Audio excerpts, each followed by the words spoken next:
নমস্কার বন্ধুরা, সুস্মিতা ফিটনেস গ্যালাক্সিতে সকলকে স্বাগত।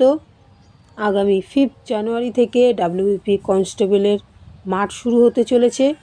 আমার এই ভিডিও বিশেষ করে লেডি কনস্টেবল ক্যান্ডিডেটদের জন্য 200 মিটার ট্র্যাকে কিভাবে দৌড়ালে তোমরা সহজেই মাঠ পাস করতে পারবে সেটাই আমি দেখাতে চলেছি।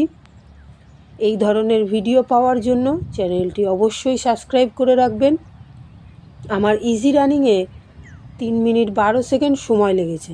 তোমরাও স্ট্রাইট লাইন ধরে রেখে দৌড়ালে সহজেই মাঠের নির্ধারিত সময়ের মধ্যে ঢুকতে পারবে। আর একটি কথা অবশ্যই মাথায় রাখতে হবে, যে ট্র্যাকটা করা হবে তার গা ঘেঁষে দৌড়ানোর চেষ্টা করবে। রানিংয়ের আগে এবং পরে কি এক্সারসাইজ করা উচিত সেগুলি পরবর্তী ভিডিওতে নিয়ে আসবে।